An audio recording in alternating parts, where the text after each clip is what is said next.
कल हम लोगों ने संविधान की मूल विशेषताएं वाला टॉपिक लगभग खत्म कर दिया था। लगभग इसलिए कह रहा हूं क्योंकि एक छोटा सा चैप्टर इसके अंतर्गत भारतीय संविधान के स्रोत, मैंने कहा था कि उसको थोड़ा सा मैं पढ़ाना चाहता हूं। प्रीलिम्स के लिए बहुत ही आसान है। आपकी बुक में एक टेबल बनी हुई है जहां पर बताया गया है कि विश्व के किस संविधान से, किस देश से हमने कौन सा प्रोविजन एडॉप्ट किया है। इसको आप लर्न करिए। लेकिन इसी वजह से कि भारतीय संविधान के ऊपर वैश्विक प्रभाव है, एक आरोप भी लगा, और वो आरोप ये था कि क्या भारतीय संविधान उधार का संविधान है। लोगों ने कहा कि आपने कुछ खास नहीं किया, इधर उधर से चीजें उठा करके भारतीय संविधान बना लिया, कहीं से कुछ ले लिया, कहीं से कुछ ले लिया।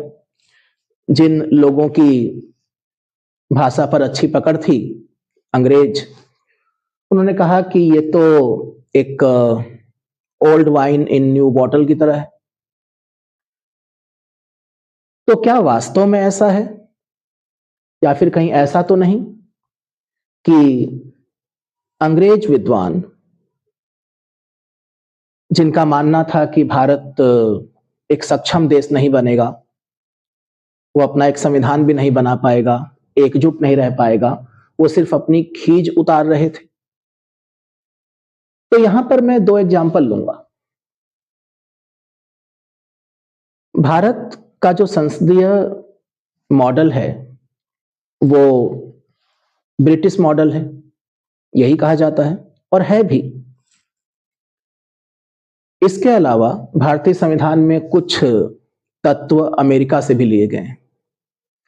तो हम इन दो देशों के संविधान के साथ भारतीय संविधान के कुछ तत्वों को कंपेयर करेंगे कि क्या वास्तव में ये कॉपी पेस्ट का मामला है या फिर कुछ अलग है।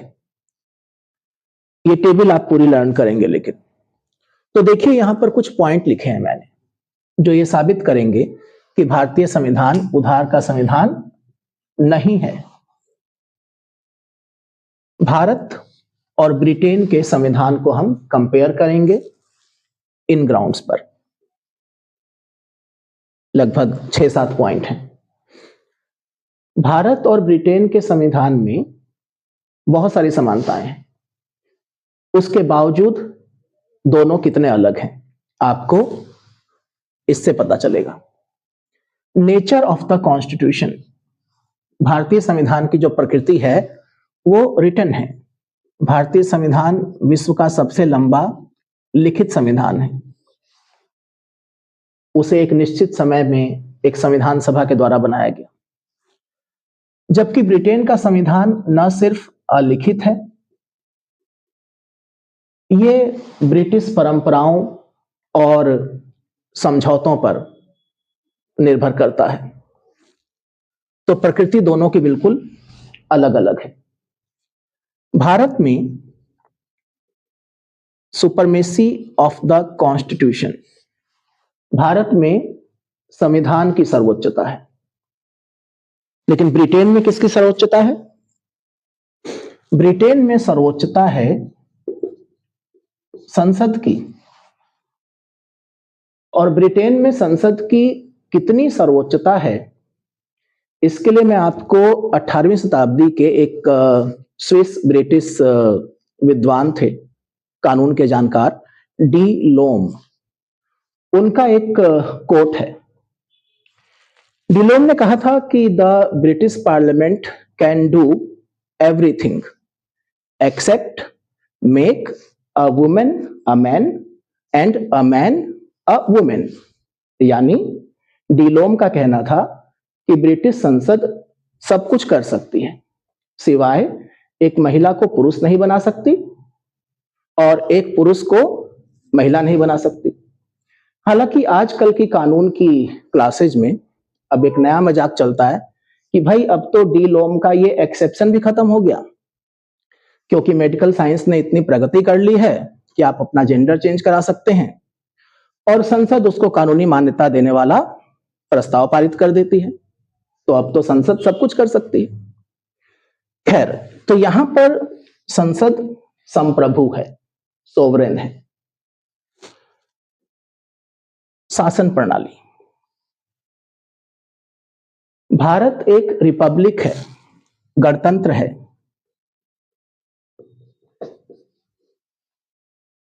हम अपने राष्ट्र प्रमुख यानी कि राष्ट्रपति का इलेक्शन करते हैं, अप्रत्यक्ष ही सही, इनडायरेक्ट ही सही, लेकिन वो इलेक्टेड होता है। ब्रिटेन में क्या है? ब्रिटेन में किस तरह का शासन है? ब्रिटेन में मोनार्किज्म है।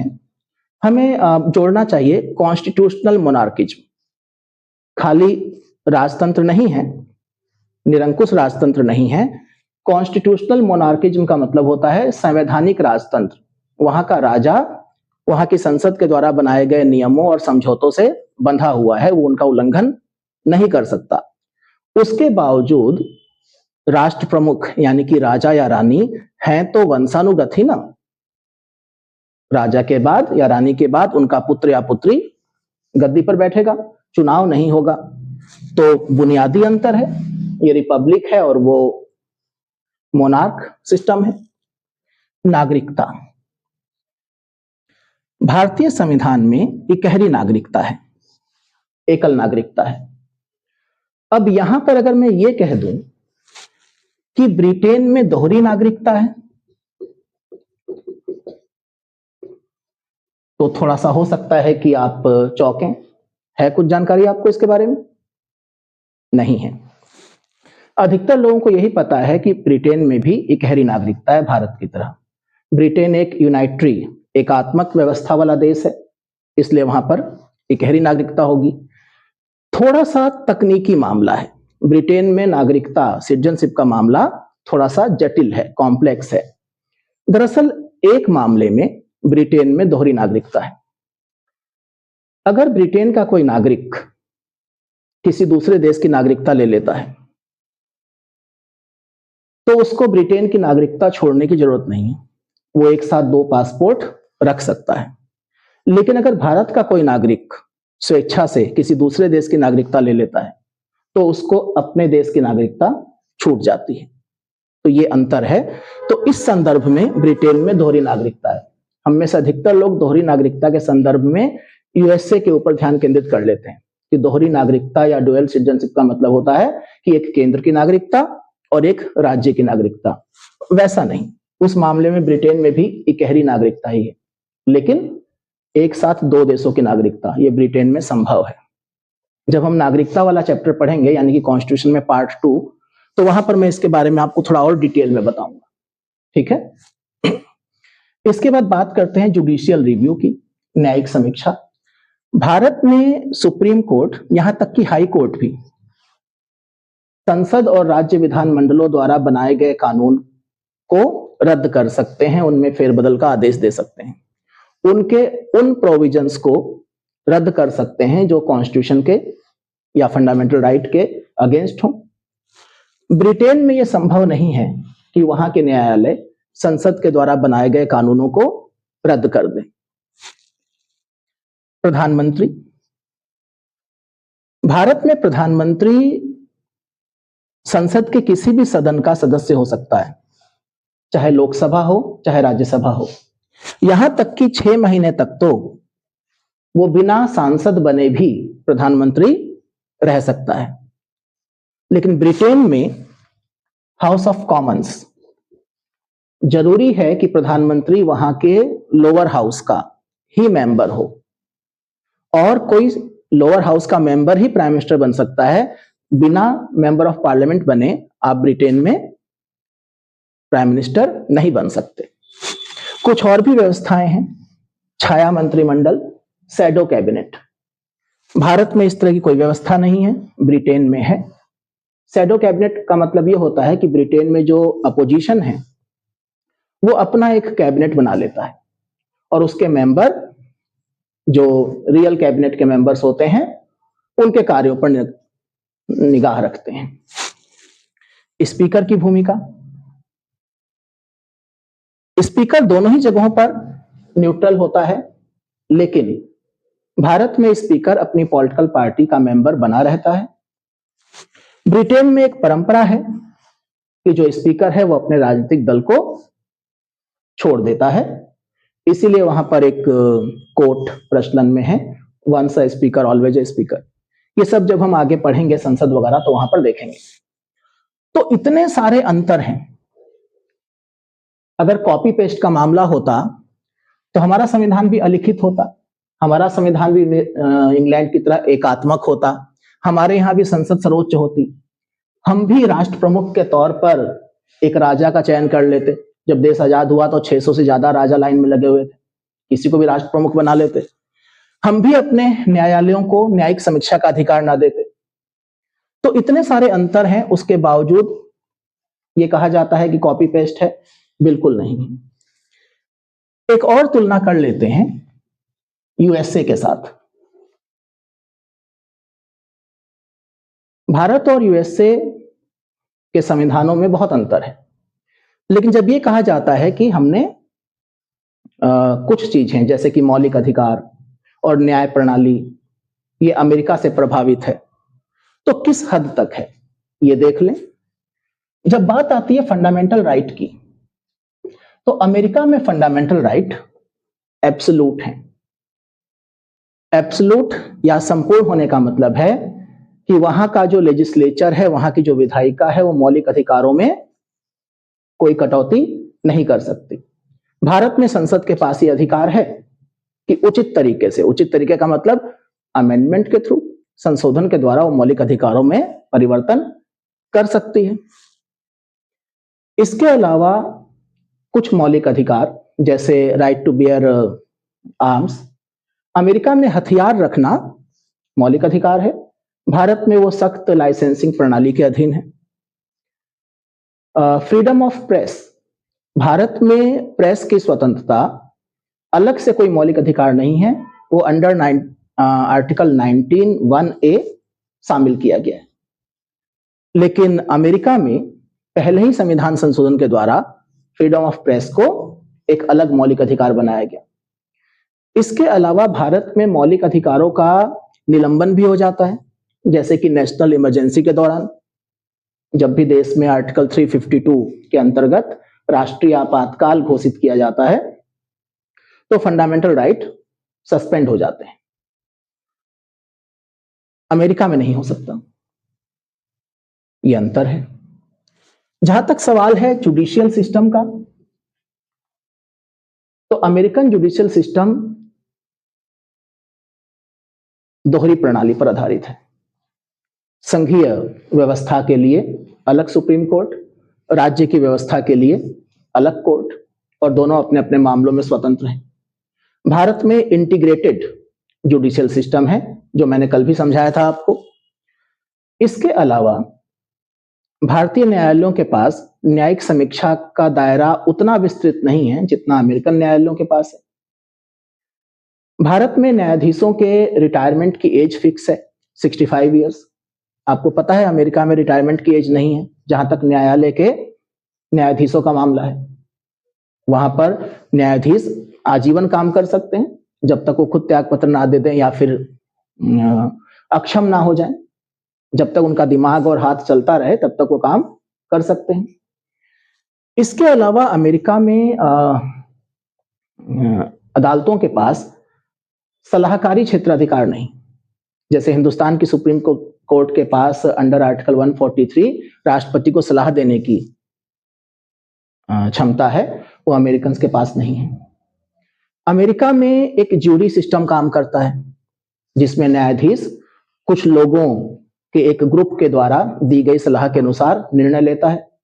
भारत में बहुत पहले, आगे चल के हम कभी जिक्र करेंगे, नानावती केस के बाद ज्यूरी सिस्टम खत्म कर दिया गया था।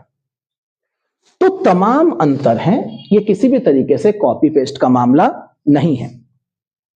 अमेरिकन अदालतें ड्यू प्रोसेस ऑफ लॉ पर चलती हैं, कानून की उचित प्रक्रिया। भारत में न्यायालय किस आधार पर चलते हैं बताइए? Procedure established by law.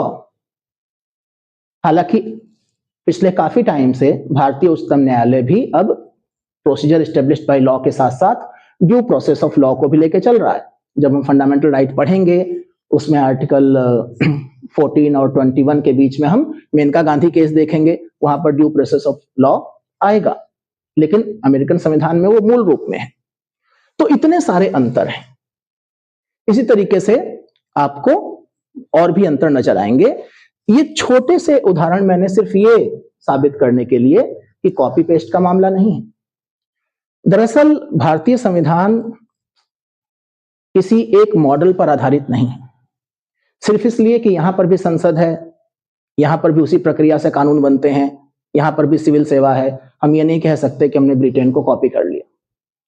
किसी भी देश का संविधान बनाया जाता है उसके ऐतिहासिक जो हिस्टोरिकल बैकग्राउंड है उसको दिमाग में रखते हुए, और आज की जो सामाजिक आर्थिक आवश्यकताएं हैं उनके लिए संविधान उचित व्यवस्था बनाने और विकास की तरफ अग्रसर करने के लिए एक टूल की तरह है। संविधान एक टूल है जिससे हमें एक लक्ष्य अचीव करना है, और वो लक्ष्य क्या है, जिसे आप सोशल जस्टिस कहते हैं, सामाजिक न्याय कहते हैं। आखिर में उसका मतलब क्या है? पब्लिक इंटरेस्ट में काम करना, ठीक है, सब लोगों का लाभ हो। तो संविधान अपनी जरूरतों के हिसाब से बनाया जाता है, न कि नकल करके। और जो देश नकल करके संविधान बनाते हैं या बाहर के लोगों से बनवाते हैं, तो हमारे आसपास में बहुत सारे एग्जाम्पल हैं कि 50 साल के अंदर 3-3 बार 4-4 बार संविधान बदले गए, या फिर लोकतंत्र उतना मजबूत नहीं हुआ जितना भारत में हुआ। तो मुझे लगता है कि अब आप लोगों को कोई डाउट नहीं होगा कि भारतीय संविधान को बनाने के पीछे हमारे संविधान निर्माताओं ने भारत की स्थितियों को दिमाग में रखते हुए काम किया है, ना कि सिर्फ ये कि ब्रिटेन में क्या होता है और अमेरिका में क्या होता है। हाँ, ये जरूर है कि जब भारत का संविधान बन रहा था तब दुनिया के जितने भी आज बेहतर लोकतांत्रिक देश हैं, चाहे वो ब्रिटेन हो, चाहे अमेरिका हो, फ्रांस हो, कनाडा हो, उनके संविधान बन चुके थे। और हमारे पास एक मौका था उन सब संविधानों का अध्ययन करने का, उनकी खूबियों और खामियों को देखने का, और उसमें से अपने जरूरत की चीजों को निकाल लेने का। तो इसमें कोई बुराई नहीं है। तो यहां पर ये टॉपिक आपका समाप्त हो जाता है, और ये पूरा आपको अच्छे से याद होना चाहिए।